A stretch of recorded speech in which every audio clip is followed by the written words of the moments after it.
नमस्कार मित्रों, एसके गुरु RJ 18 YouTube channel में एक बार आपका फिर से स्वागत है। पिछले टॉपिक में हमने भाजकों की संख्या ज्ञात करना पढ़ा था। आज हम पढ़ेंगे अपवर्त्यों की संख्या ज्ञात करना और इकाई का अंक ज्ञात करना। तो स्टार्ट करते हैं मित्रों, पहले बिंदु से अपवर्त्यों की संख्या ज्ञात करना। तो मित्रों, अपवर्त्य होते क्या? मित्रों, अपवर्त्य का दूसरा नाम होता है गुणज। परीक्षा में मित्रों भ्रमित मत होना, कई बार नाम अपवर्त्य आ जाता है। अपवर्त्य ही क्या होते हैं मित्रों? गुणज होते हैं। अगर हम बात करें कि 5 के गुणज या 5 के अपवर्त्य कौन से हैं, तो अगर मित्रों ऐसी कोई संख्या जिसमें 5 का भाग जाता है, वो 5 का क्या होगा? गुणज होगा, या 5 का क्या होगा? अपवर्त्य होगा। एग्जाम्पल के लिए 5 एकम 5, 5 दूनी 10, 5 तिये 15, सोन। ये सभी क्या है? ये मित्रों सभी 5 के गुणज बोल सकते हो या 5 के अपवर्त्य बोल सकते हो।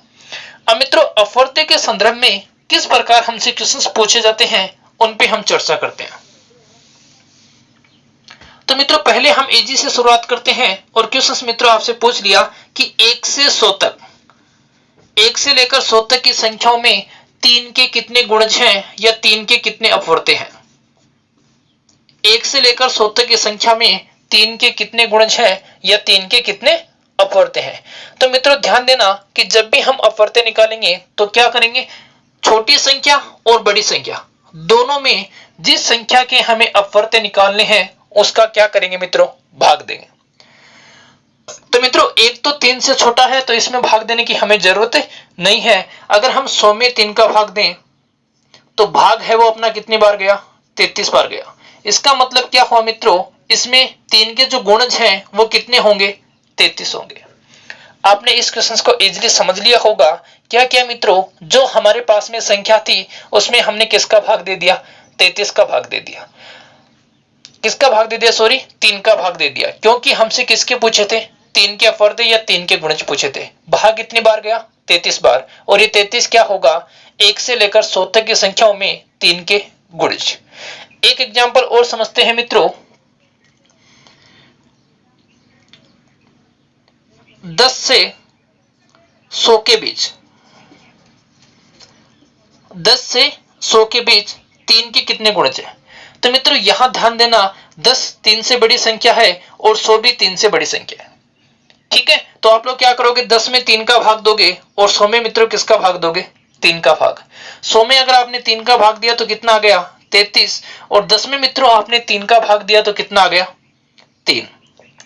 अब क्या करेंगे, हमें चाहिए 10 से बड़ी और 100 से छोटी। इसका मतलब क्या करेंगे, इन दोनों संख्याओं को क्या कर देंगे मित्रों? घटा देंगे। और जब इन दोनों संख्याओं को आप लोग घटाओगे तो आपके पास में क्या परिणाम आ गया? 30 आ गया। इसका मतलब 10 से लेकर 100 के बीच हमारे पास में 3 के जो गुणज हैं उनकी संख्या कितनी है? 30 है। बढ़ते हैं मित्रों नेक्स्ट क्वेश्चन की ओर।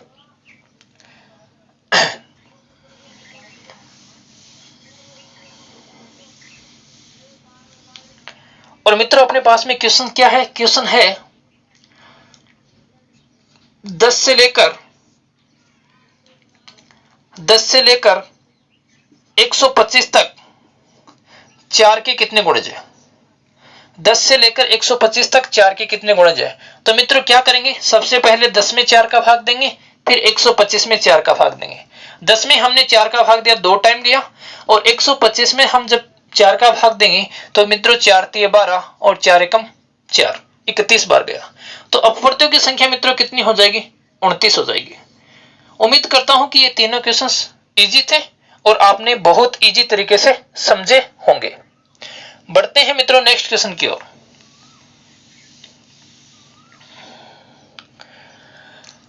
अगर मित्रों हम बात करें 12 से 250 के बीच 4 के कितने अपवर्त्य हैं? 4 के गुणज कितने हैं?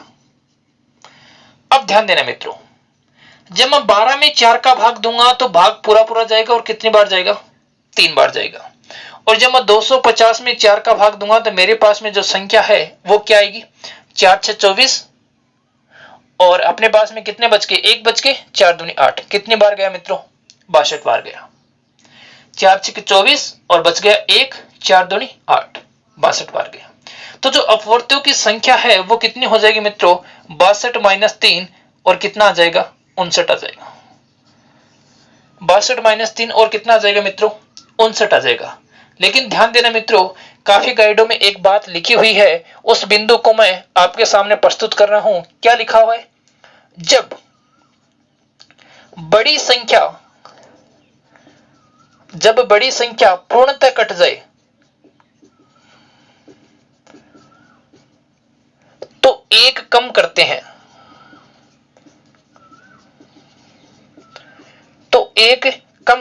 लेकिन छोटी संख्या पूर्णतः कटने पर कोई प्रभाव नहीं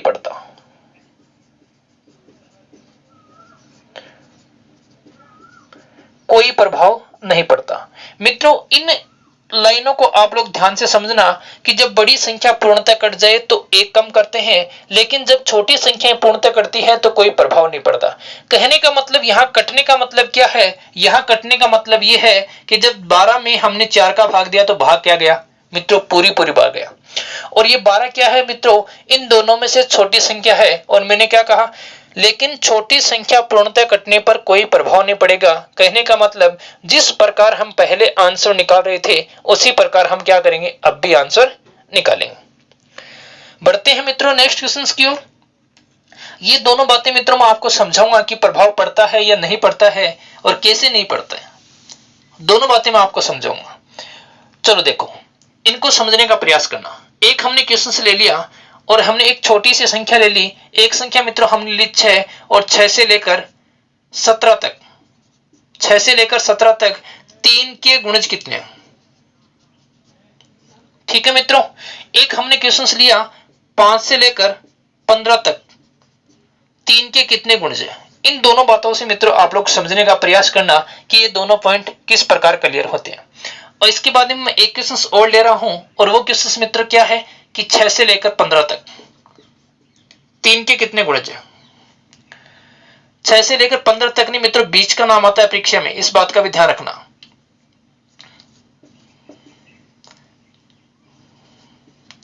बीच का नाम आता है मित्रों परीक्षा में, इस बात का आप लोग ध्यान रखोगे।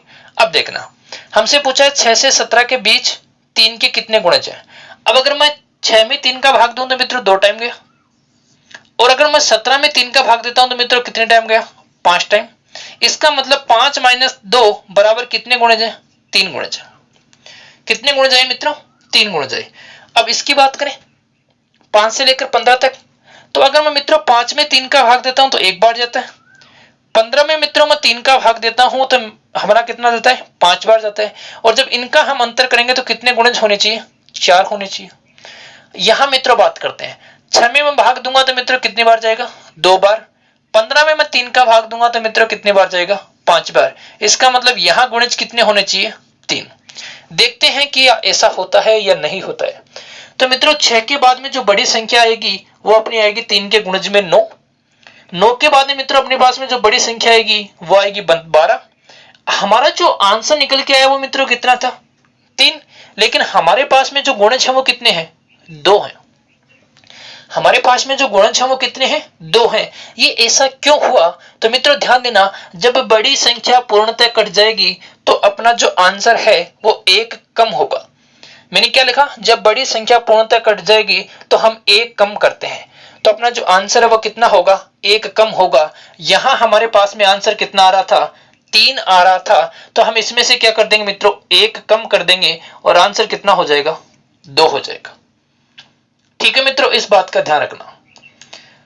क्या छोटी संख्या कटने पर भी कोई प्रभाव पड़ता है, तो मित्रों उसको भी समझना। यहां छोटी संख्या कंप्लीटली कट रही थी ना, फिर भी हमारे पास में क्या है, आंसर 3 ही आया। अब देखो 6 के बाद में अगर बात करें तो 9, 9 के बाद में अगर मित्रों बात करें 12, 12 के बाद में बात करें तो 15। 6 और 17 के बाद में 3 के जो गुणज है वो कितने मित्रों, 9, 12, 15। कहने का मतलब जितने हमारे आंसर आ रहे हैं उतने ही क्या है, गुणज है। यहां छोटी संख्या कंप्लीट कर रही थी, फिर भी हमने जो आंसर निकाला वही अपना मित्रों क्या है, आंसर सही है। इसका मतलब छोटी संख्या पूर्णतः कटने पर कोई प्रभाव नहीं पड़ेगा, और जब बड़ी संख्या पूर्णतः कटेगी तो 1 कम कर देंगे। और मित्रों दोनों संख्या जब कटेंगी तो भी हम 1 ही कम करेंगे, इस बात का भी ध्यान रखना।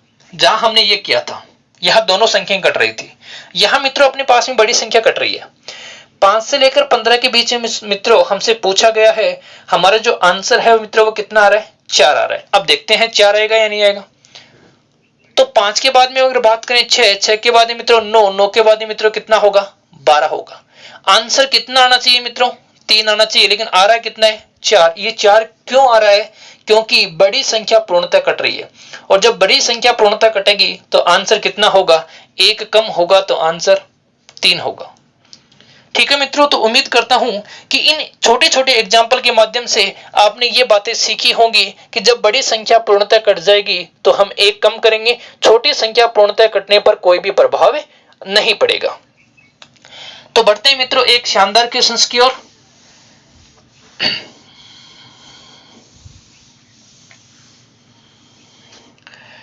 बढ़ते हैं मित्रों एक शानदार क्वेश्चन की ओर, और जो एग्जाम में पूछा हुआ है क्वेश्चन क्या है, 100 से 200 के बीच 8 से पूर्णतः विभाज्य संख्याएं कितनी है। 100 से 200 के बीच 8 के गुणज कितने हैं, 8 से गुणज कितने हैं। क्वेश्चन क्या क्या पूछ सकता है कि 8 के कितने गुणज है, या कितने अपवर्त्य हैं, या कितनी संख्याएं विभाज्य हैं। 8 से कितनी संख्याएं विभाज्य हैं, या 8 के कितने गुणज हैं, या मित्रों 8 के कितने अपवर्त्य हैं। तो यहां ध्यान देना मित्रों, अगर हम 100 में 8 का भाग दें तो हमारा भाग जा रहा है 12 8 96, 12 टाइम। अगर मित्रों हम 200 में 8 का भाग दें तो हमारा जो भाग जा रहा है वो कितना जा रहा है, 25 टाइम। लेकिन ध्यान देना मित्रों, अगर हम 200 में 8 का भाग देते हैं तो पूर्णतः संख्या क्या हो जाती है, कट जाती है। कट जाने का मतलब हमारा आंसर क्या होगा, हमारा आंसर 1 कम होगा। यहां से अगर हम आंसर की बात करें तो आंसर मित्रों कितना आ रहा है, 13 आ रहा है। लेकिन हमें पता है कंडीशन का कि बड़ी संख्या पूर्णतः कटने पर आंसर क्या होगा, 1 कम होगा। तो 13 में से 1 कम कर देंगे, आंसर कितना होगा मित्रों, 12 होगा। ध्यान रखना मित्रों, ऑप्शंस में आपको 13 पहले ऑप्शंस में ही मिलेगा, इस बात का भी आप लोग ध्यान रखना, क्योंकि जहां हम गलती करते हैं वो ऑप्शंस हमें पहला ही मिलता है। ठीक है मित्रों, तो क्वेश्चन क्या था, 100 से 200 के बीच में 8 के कितने गुणज हैं। तो हमने क्या किया, हमने किया 100 में हमने 8 का भाग दिया 12 टाइम, 200 में हमने 8 का भाग दिया 25 टाइम। लेकिन 25 टाइम जो भाग गया वो पूर्णतः विभाज्य होता है, और पूर्णतः विभाज्य होने का मतलब हमें क्या करना है मित्रों, 1 कम करना है, क्योंकि बड़ी संख्या पूर्णतः कट रही थी। ये तो थे मित्रों साधारण से क्वेश्चंस, इस प्रकार हमसे क्वेश्चन पूछ सकता है। बढ़ते हैं मित्रों अगले क्वेश्चंस की ओर। अब हमसे किस प्रकार वो क्वेश्चन पूछ सकता है, तो मित्रों एक क्वेश्चन है 500 से 1000 के बीच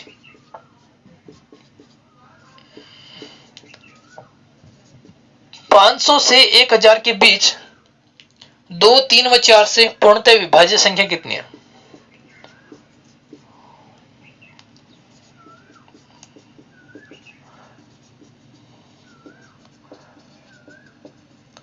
क्या प्रश्न है, 500 से 1000 के बीच 2, 3, 4 से पूर्णतः विभाज्य कितनी है। तो मित्रों ध्यान देना, अगर हमारे पास में यहां कोई सिंगल संख्या आती है, जैसे ये आता 500 से 1000 के बीच 10 से विभाज्य संख्या कितनी है, तो हम क्या करते थे, इसमें भी 10 का भाग देते, इसमें भी 10 का भाग देते। लेकिन यहां हमारे पास में क्या आ गया कि 500 से 1000 के बीच 2, 3, 4 तीन संख्या दे दी, और इनसे विभाज्य संख्याएं कितनी है ये हमसे पूछा है। तो जब भी मित्रों हमारे पास में इस प्रकार के क्वेश्चन आएगा, हमसे एक से ज्यादा संख्या देकर प्रश्न पूछेगा, तो क्या करोगे आप लोग, इन तीनों संख्याओं को क्या कर लोगे मित्रों, लैसे ले लोगे, एलसीएम ले लोगे। तो मित्रों इन तीनों संख्याओं का जो एलसीएम है वो कितना होगा, इन तीनों संख्याओं का एलसीएम अपने पास में 12 हो जाएगा, क्योंकि 2 का भाग भी 12 में जाता है, 3 का भाग भी 12 में जाता है, और 4 का भाग भी 12 में जाता है। और जिस संख्या में मित्रों 12 का भाग जाएगा उस संख्या में 2 का भी जाएगा, उसमें 3 का भी जाएगा, और उसमें 4 का भी जाएगा। और हमसे यही बात पूछी है। तो हमने क्या किया मित्रों, एलसीएम ले लिया, कितना आ गया, 12 आ गया। तो हम इसमें भी 12 का भाग दे देंगे, और इसमें भी क्या करेंगे मित्रों, 12 का भाग दे देंगे। जब हमने इसमें 12 का भाग दिया तो 12 4 कितने हो गए, 48। हमारे पास में 2 शेष बच गए, और 12 एकम कितना हो गया मित्रों, 12। भाग कितनी बार गया, भाग गया मित्रों 41 बार। अगर हम भाग देते हैं 1000 में तो देखो मित्रों 12 8 कितने हो गए 96, बच गए मित्रों अपने पास में 4 बचने का मतलब 40, और 40 में 12 का भाग देंगे तो 12 तिये 36। बड़ी संख्या पूर्णतः नहीं कटी, इसका मतलब आंसर को हम एक कम नहीं करेंगे। अब देखो इस संख्या में से मित्रों क्या करते हैं, इस संख्या को घटा देंगे, तो 83 में जब आप 41 घटाओगे तो आपके पास में जो रिजल्ट है वो कितना आ जाएगा, 42 आ जाएगा, और यही मित्रों क्या होगा, आंसर होगा। तो 500 से लेकर 1000 के बीच अपने पास में कितनी संख्या ऐसी हैं जो 2 3 4 से विभाज्य हैं, तो मित्रों वो 42 संख्या है। इस प्रकार हम इस क्वेश्चन का आंसर निकाल सकते हैं। एक क्वेश्चन की तरफ और बढ़ते हैं मित्रों।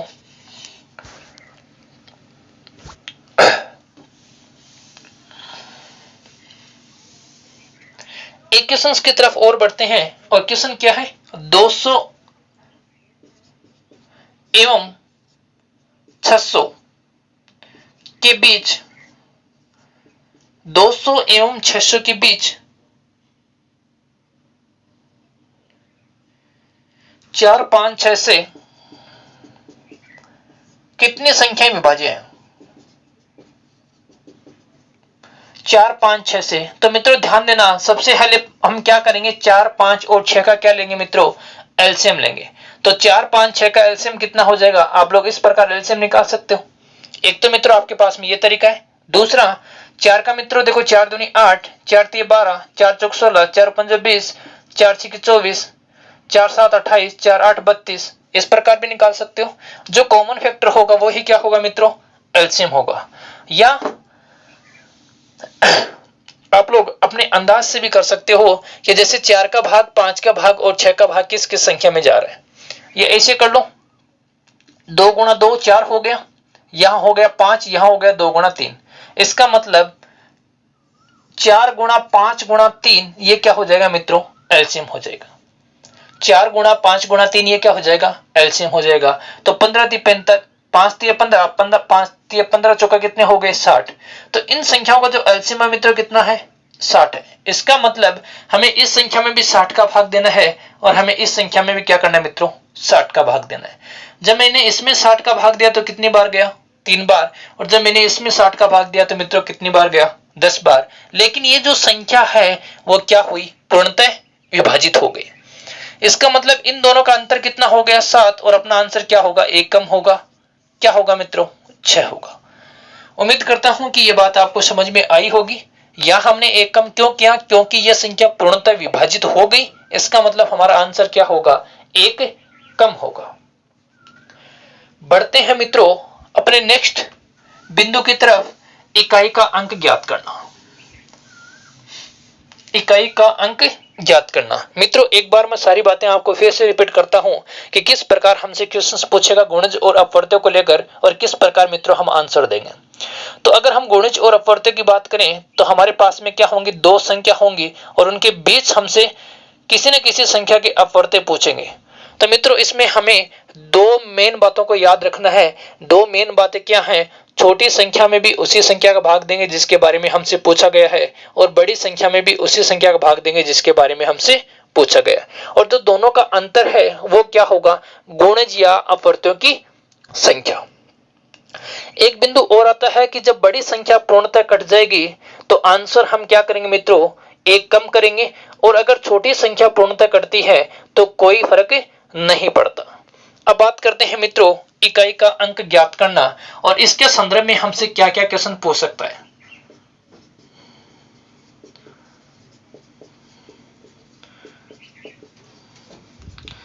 इकाई का अंक ज्ञात करना। तो मित्रों इकाई के अंक के संदर्भ में हम पहला क्वेश्चन लेते हैं। क्वेश्चन है अपने पास में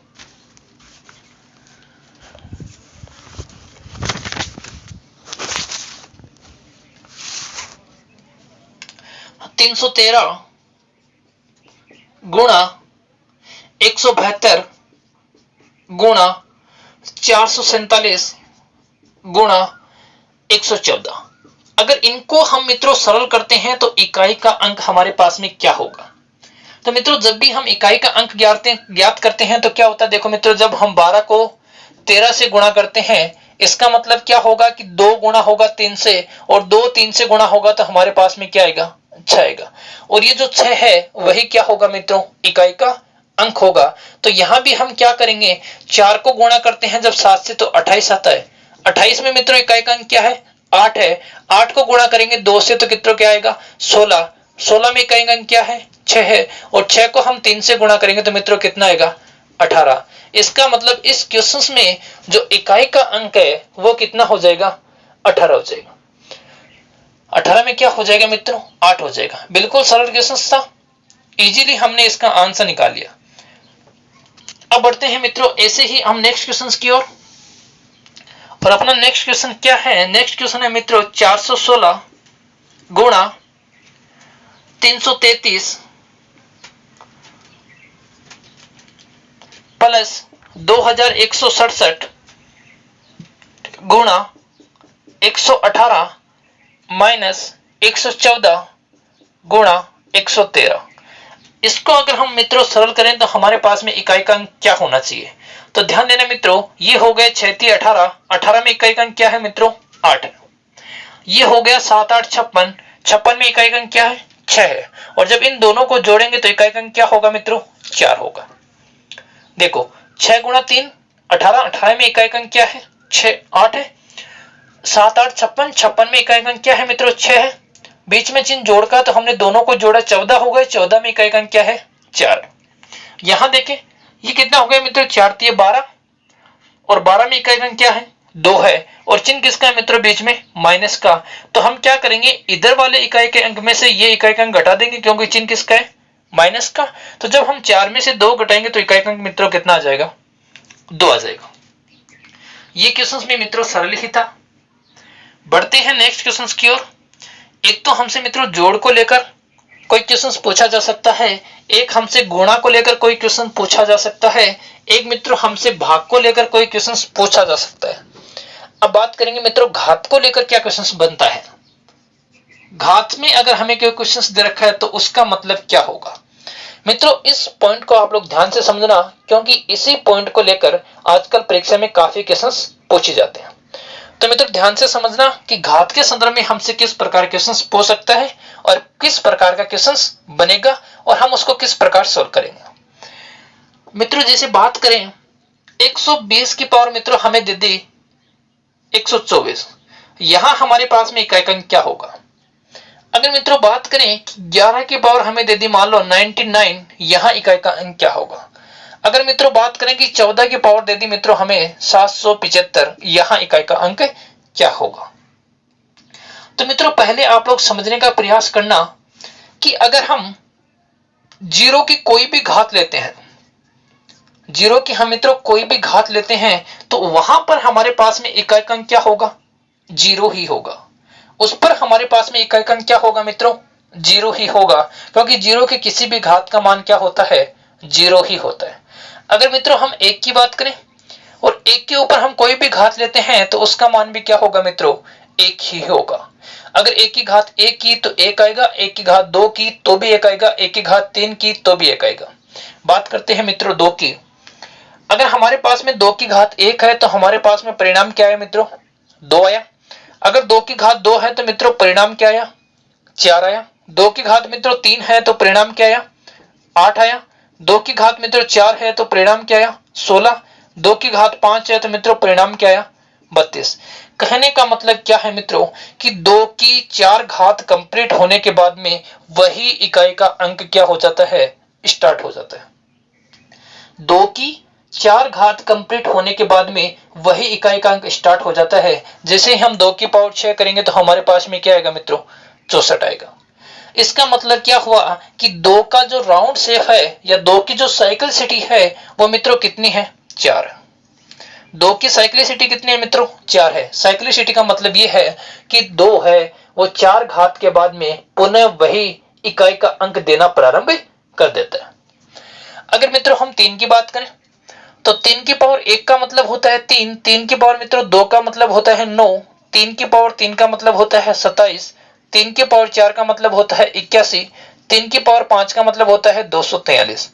तो अगर 2 के संदर्भ में बात करें, अगर हम मित्रों हम 3 के संदर्भ में बात करें, तो 3 के 4 पावर के बाद में जैसे ही 5वीं पावर होगी तो इसकी साइक्लिसिटी भी मित्रों कितनी है? 4 है, क्योंकि 4 के बाद में मित्रों वही संख्या वापस रिपीट हो रही है। तो 3 की जो साइक्लिसिटी है वो भी मित्रों कितनी है? 4 है। नेक्स्ट बात करते हैं 4 की। तो मित्रों 4 की पावर 1 होने पर हमारे पास में इकाई अंक क्या आता है? 4। 4 की पावर 2 होने पर इकाई अंक क्या आता है मित्रों? 6। 4 की पावर मित्रों 3 होने पर इकाई अंक क्या आएगा? 64 में 4। 4 की पावर मित्रों 4 होने पर क्या आएगा?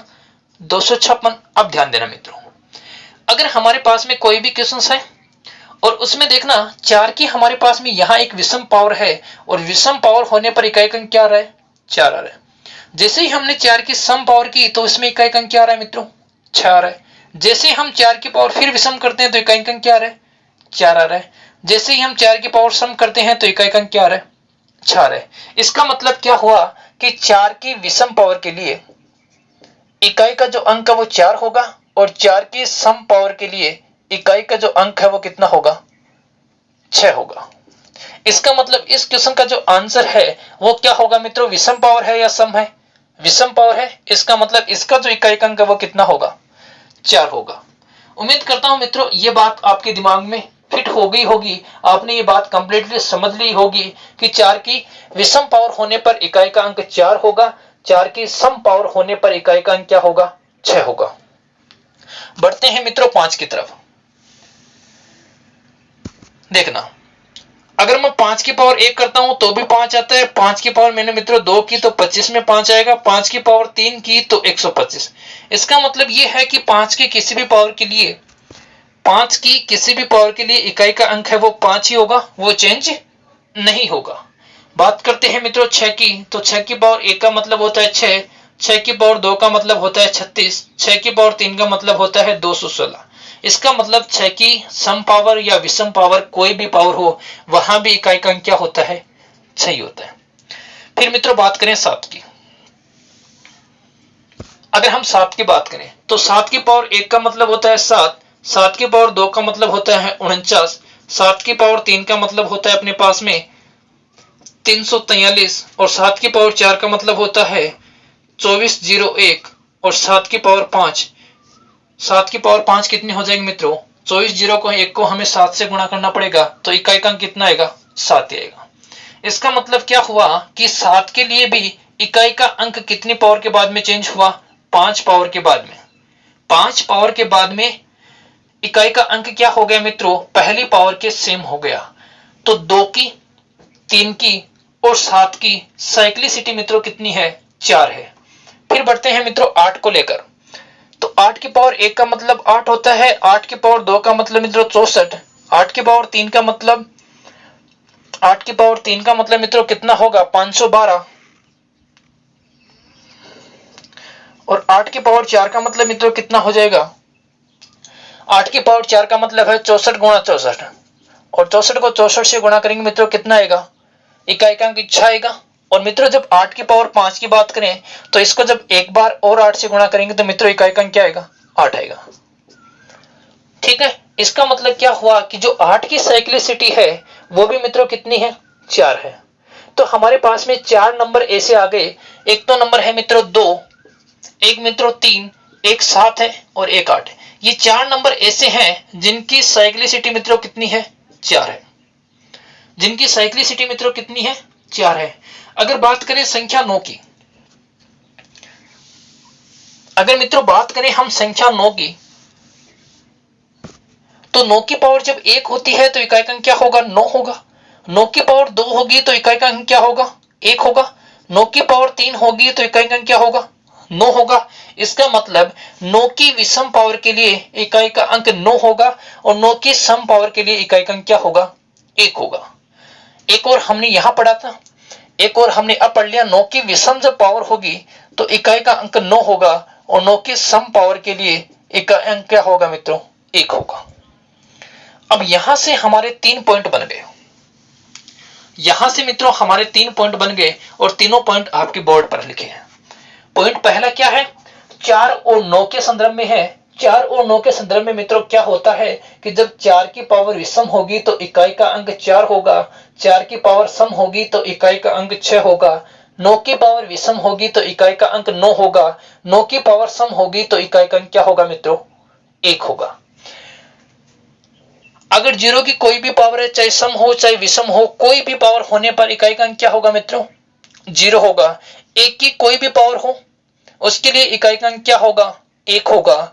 5 की किसी भी पावर के लिए इकाई का अंक क्या होगा? 5 होगा। 6 की किसी भी पावर के लिए इकाई का अंक क्या होगा? 6 होगा। मित्रों एक बात और बताना चाहूंगा, अगर किसी भी संख्या की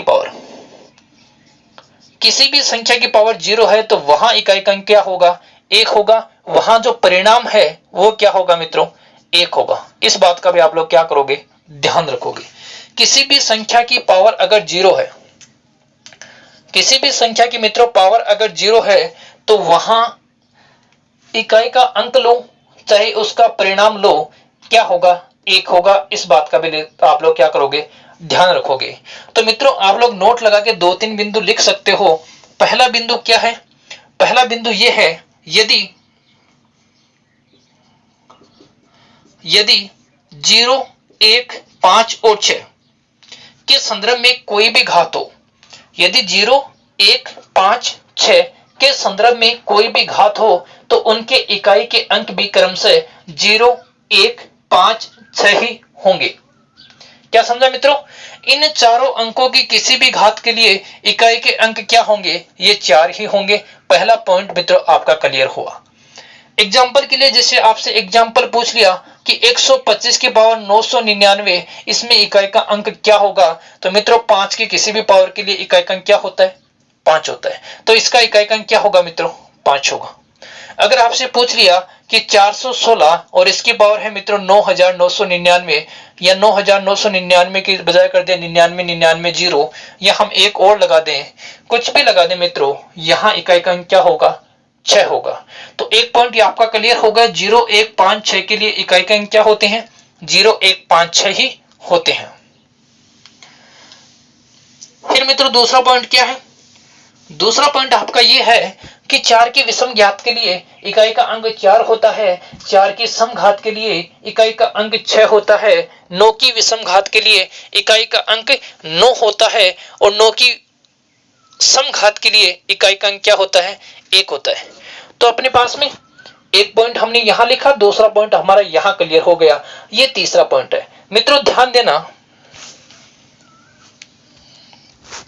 ये जो अपने पास में संख्याएं हैं 2, 3, 7, 8, ये जो अपने पास में संख्याएं हैं इनको आप लोग ध्यान से समझना। 2, 3, 7, 8 ये इन संख्याओं को आप लोग ध्यान से समझना मित्रों।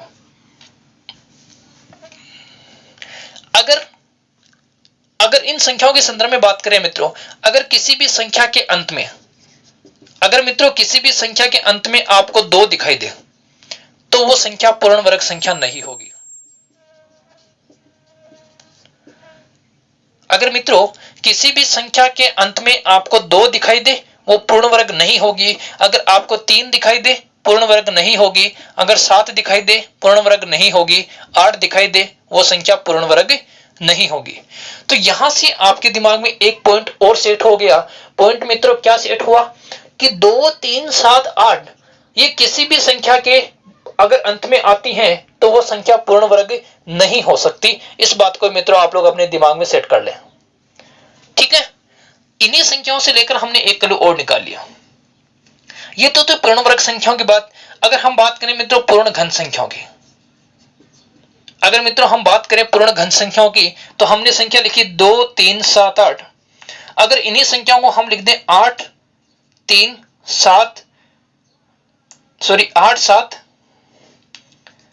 3, 2 तो ध्यान देना मित्रों, अगर हम 2 की घात 3 करते हैं, घन की बात करें ना, घन में घात क्या होती है मित्रों? घन में घात होती है 3। घन में घात क्या होती है? 3 घात होती है। अगर किसी भी संख्या का इकाई अंक 2 है और उसका हम घन करेंगे तो उसका इकाई का अंक क्या होगा? 8 होगा। अगर किसी भी संख्या का इकाई का अंक 3 है और उसका हम घन करेंगे तो उसका इकाई का अंक क्या होगा? 7 होगा। अगर किसी संख्या का इकाई का अंक 7 है और उसका हम घन करेंगे तो इकाई का अंक क्या होगा? 3 होगा और किसी संख्या का इकाई का अंक 8 है तो उसका जब हम घन करेंगे तो उसका इकाई का अंक क्या होगा? 2 होगा। इस बात को मित्रों यहां आप लोग समझ लें, क्योंकि आपकी ये बातें वर्ग वर्गमूल और घन वर्गमूल में भी काम आने वाली। तो ये जो 4 संख्या है इनकी साइक्लिसिटी मित्रों क्या है? 4 है। कहने का मतलब 4 घात के बाद में इनका क्या हो जाता है मित्रों? रिपीटेशन हो जाता है, वो संख्याएं रिपीट होने लग जाती हैं। अब एक एग्जांपल हम मित्रों यहां से लेते हैं। एग्जांपल क्या है मित्रों? जैसे मैंने लिखा 429 और 429 की पावर मित्रों 200 है, तो हमारे पास में इकाई का अंक क्या होना चाहिए? 499 की पावर मित्रों 999 है, तो यहां हमारे पास में इकाई का अंक क्या होना चाहिए? तो 400 की जैसे ही 9 की जैसे ही पावर हमारे पास में सम होगी तो हमें पता है कि इकाई का अंक क्या होगा?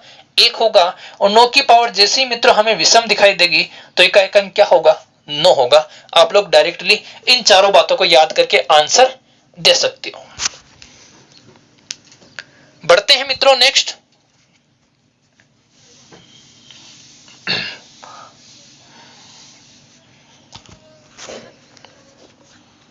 तो मित्रों नेक्स्ट क्वेश्चन है 3127।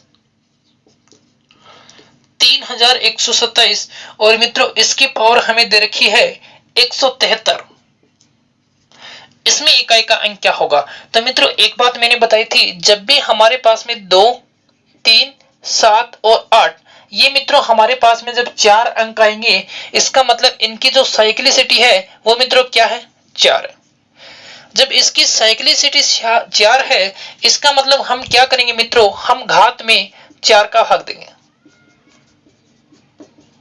घात में मित्रों किसका भाग देंगे? हम 4 का भाग देंगे। तो जो भी हमारे पास में घात बची है उसमें हम भाग देंगे 4 का, और जो भी हमारे पास में शेष बचेगा उसको मित्रों हम क्या मानेंगे? उसको घात मानेंगे। इस बात का ध्यान रखना। क्या करेंगे? घात में हम 4 का भाग देंगे और जो भी हमारे पास में शेषफल होगा उसको हम क्या मान लेंगे मित्रों? घात मान लेंगे। इसका मतलब क्या हुआ कि हमें 173 में किसका भाग देना है? 4 का भाग देना है। और जैसे ही हम 173 में 4 का भाग देंगे तो 4 4 मित्रों हो गया 16, 1 बच गया, 3 हो गया, 4 चौक 4 3 मित्रों कितना हो गया? 12, और हमारे पास में शेष कितना बच गया? 1 बच गया। अगर हम 3127 हमारे पास में जो अंतिम अंक है वो मित्रों क्या है? 7 है, और हमारा शेषफल कितना बचा? 1 बचा। तो 7 की पावर 1 का इकाई का अंक क्या होगा मित्रों? 7 होगा। कहने का मतलब क्या है कि जब भी आपको संख्या के अंत में ये चारों अंक में से कोई भी अंक दिखाई दे तो मित्रों आप लोग क्या करोगे? दी गई घात में 4 का भाग दोगे, उसके बाद में जो भी आपके पास में शेषफल बचेगा उसे आप लोग क्या करोगे? घात मानोगे। ठीक है। एक एग्जांपल और लेते हैं।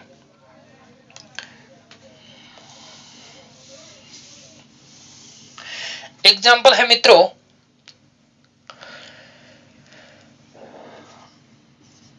278 की पावर 99। अगर इसको हम सरल करें तो हमारे पास में इकाई का अंक क्या होगा? तो मित्रों वही अंक है 2, 3, 7, 8। इन्हीं में से हमारे पास में एक अंक क्या आ गया मित्रों? 8 आ गया। तो हम क्या करेंगे? घात में 4 का भाग देंगे। अगर हम 99 में हम 4 का भाग देते हैं तो 4 दूनी 8, 1 बच गया, हो गया 19, 4 4 मित्रों कितने हो गए? 16। तो शेषफल कितना बच गया? 3 बच गया। ये जो शेषफल बचा इसे हम क्या मानेंगे मित्रों? घात मानेंगे। तो 8 की पावर 3, और जब 8 की पावर हम 3 करेंगे तो हमारे पास में इकाई का अंक क्या होगा? 8 की पावर 3 में इकाई का अंक क्या होगा? तो मित्रों क्या बताया था मैंने? जब हम 8 का क्यूब करेंगे तो हमारे पास में इकाई का अंक में क्या होगा? 2 होगा। तो 8 का क्यूब होता है 512, इकाई का अंक मित्रों क्या होगा? 2 होगा। एक एग्जांपल और समझाता हूं मित्रों यहां पे। अगर मान लो हमारे पास में क्वेश्चन आ गया कि 117 की पावर 100 आ गया।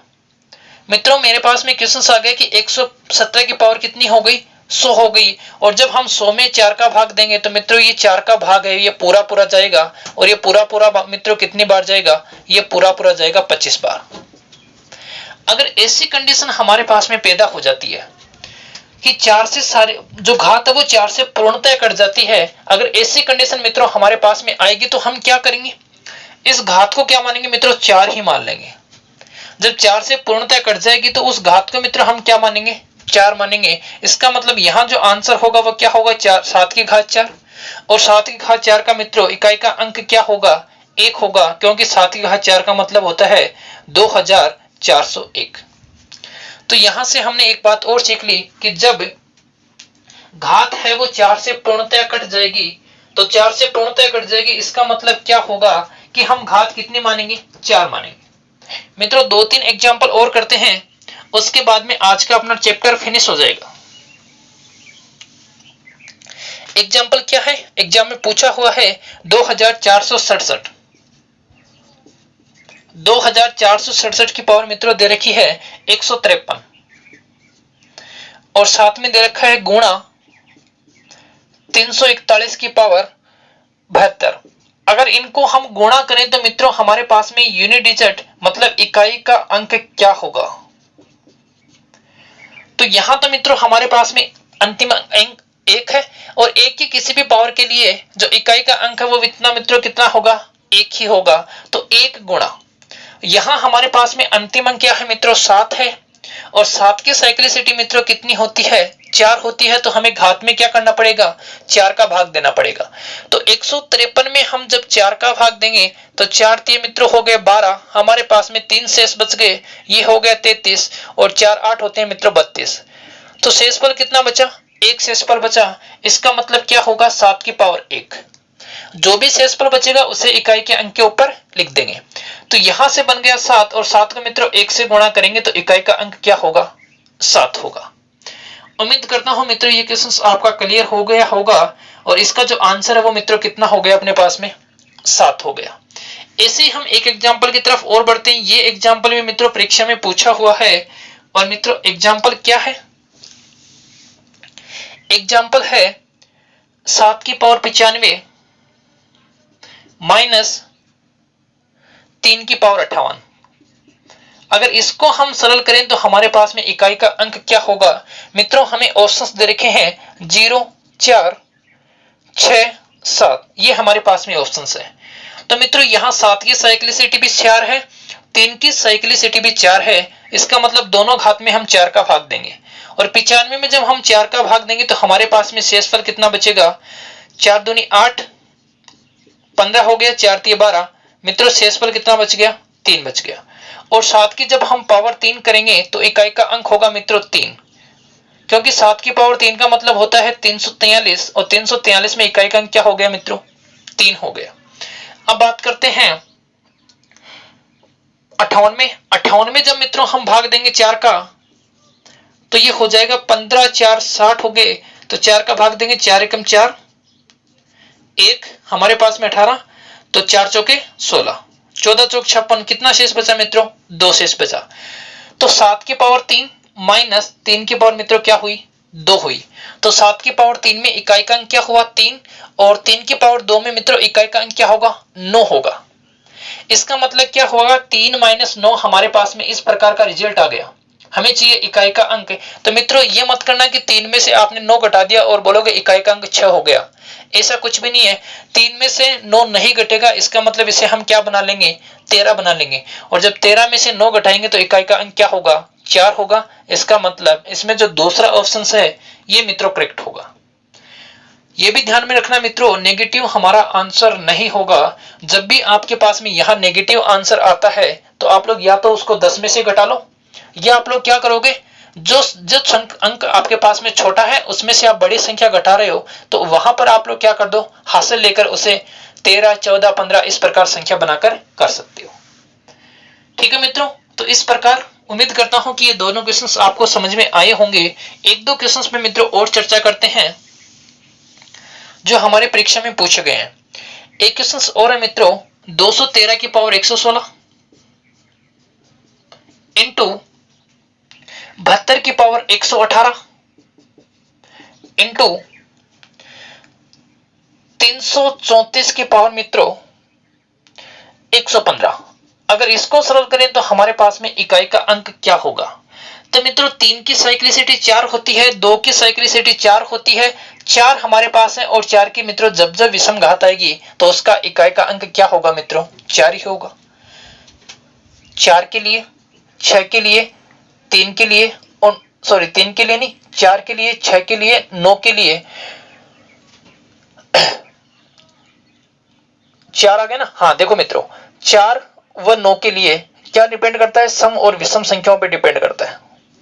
अगर 4 के लिए हमारे पास में सम संख्या है 4 के लिए, तो इकाई का अंक वो 6 होगा। 4 के लिए हमारे पास विषम संख्या है तो इकाई का अंक क्या होगा मित्रों, 4 होगा। और अगर 9 के लिए हमारे पास में सम संख्या है और 9 के लिए हमारे पास में विषम संख्या है, सम संख्या होने पर इकाई का अंक क्या होगा, 1 होगा, विषम संख्या होने पर क्या होगा, 9 होगा। तो यहां पर हमारे पास में 4 है, 4 की पावर विषम है तो इकाई का अंक मित्रों क्या हो जाएगा, 4 हो जाएगा। फिर गुणा का चिन्ह है, 2 की साइक्लिसिटी 4 है, इसका मतलब 118 में किसका भाग देंगे, 4 का भाग देंगे। ठीक है, अब देखो डायरेक्ट भाग दे सकते हो, शोधक संख्या पूर्णतः कट जाएंगी, शोधक संख्या कट जाएंगे, बचे कितने 18, 18 में भाग दे लो। जब 18 में आप लोग 4 का भाग दोगे, 4 4 16, बचेंगे कितने, 2 बचेंगे। इसका मतलब यहां क्या हो जाएगी, 2 की पावर 2 हो जाएगी। फिर मित्रों यहां भी ध्यान देना, 116 है और हमें पता है कि 16 तक 116 है, इसका मतलब हमें पता है कि 100 में 4 का भाग पूरा पूरा जाता है, आगे बच के हमारे पास में 16, और 16 में जब हम 4 का भाग देंगे तो इसमें भाग क्या जाएगा मित्रों, पूरा पूरा जाएगा। तो यहाँ 3 की पावर मित्रों कितनी हो गई, 4 हो गई। क्योंकि 4 क्यों ली, क्योंकि मित्रों जो शेष बचेगा वो तो बचेगा 0, और जब 0 शेष बचेगा तो हम घात कितने लेंगे, 4 लेंगे।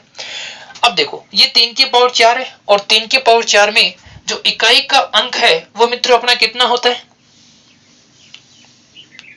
3 की पावर 4 में इकाई का अंक क्या होगा मित्रों, देखो 3 की पावर 1 के लिए मित्रों 3, 3 की पावर 2 के लिए मित्रों 9, 3 की पावर 3 के लिए मित्रों 27 में 7, 3 की पावर 4 के लिए मित्रों क्या हो जाएगा 81, और 81 मित्रों क्या होगा, 1 होगा। ठीक है, 81 में इकाई का अंक क्या होगा, 1 होगा।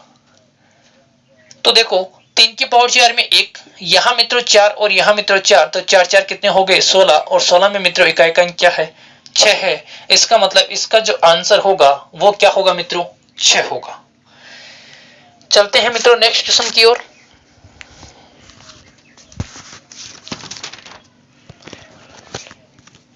मित्रों 2 क्वेश्चंस करेंगे, उसके बाद में चैप्टर अपना कंप्लीट हो जाएगा।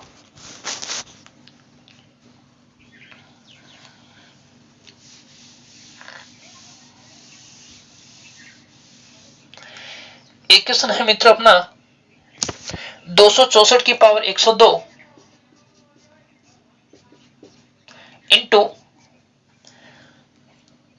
सॉरी प्लस का चिन्ह है मित्रों, 264 की पावर 103। अब मित्रों मैंने क्या बताया, जब हमारे पास में 4 होगा और 4 की घात सम होगी तो वहां इकाई का अंक क्या होगा, 6, 4 होगा, 4 की घात विषम होगी तो वहां इकाई का अंक होगा 4, दोनों को जोड़ेंगे मित्रों क्या आएगा 10, तो यहां जो इकाई का अंक है वो कितना हो जाएगा, 0 हो जाएगा। ये क्वेश्चन में मित्रों इजी था। बढ़ते हैं मित्रों नेक्स्ट क्वेश्चन की ओर, और नेक्स्ट क्वेश्चन है वो एक शानदार क्वेश्चन है, लेकिन वो इकाई के अंकों से संबंधित नहीं है, वो अपने पास में अपवर्त्यों को लेकर। क्वेश्चंस क्या है मित्रों, क्वेश्चंस आपके बोर्ड की स्क्रीन पर आप लोग देख सकते हो। वह न्यूनतम संख्या कौन सी है जिसे 3000 में जोड़ने पर वह 57 का अपवर्त्य बन जाए। क्वेश्चंस आपके बोर्ड की स्क्रीन पर एक संख्या हमें दे रखी है 3000, इस 3000 में मित्रों हम क्या जोड़ें कि वो 57 का अपवर्त्य बन जाए, 57 का क्या बन जाए मित्रों, अपवर्त्य बन जाए। हमें मित्रों ऑप्शंस दे रखे हैं, पहला ऑप्शन है 22, दूसरा ऑप्शन है मित्रों 23, तीसरा ऑप्शन है मित्रों 21 और चौथा ऑप्शन है 20। कहने का मतलब क्या है कि इस संख्या में हम क्या जोड़ें कि वो 57 से पूर्णतया क्या हो जाए, विभाजित हो जाए।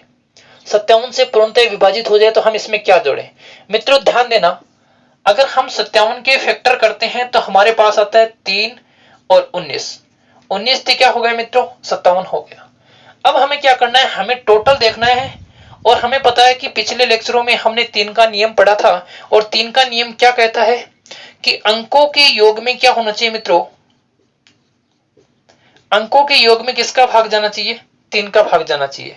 और जब अंकों के योग में 3 का भाग चला जाएगा तो वो संख्या 3 से विभाजित होगी, और जब वो 3 से विभाजित है, 19 से विभाजित है, तो वो 57 से भी विभाजित होगी। अब ध्यान देना, अगर मैं इसमें 22 जोड़ता हूं तो ये बन जाता है 3022, और 3022 के क्या बनेगा 3022 और इसके अंकों का योग होगा मित्रों 7। 3 2 5 और 2 7। इसमें 7 में 3 का भाग नहीं जाएगा। अगर मित्रों मैं इसमें 23 जोड़ता हूं तो बनेगा 3023 और यहां अंकों का योग होगा 8। 8 में भी भाग नहीं जाता। ये 21 जोड़ता हूं तो बनेगा 3021 और यहां अंकों का योग हुआ 6 और मित्रों इसमें भाग जाता है। और 3000 में 20 जोड़ूंगा तो ये बनेगा 3020 और यहां अंकों का योग कितना हुआ 5। यहां भाग नहीं जाता है। इसका मतलब हमें 3 को चेक करने पर ही आंसर का पता चल गया। 19 को चेक करने की जरूरत नहीं पड़ी, 3 को चेक करने पर ही आंसर का पता चल गया। तो इसमें जो ऑप्शन नंबर 3 है ये मित्रों क्या है, करेक्ट आंसर है।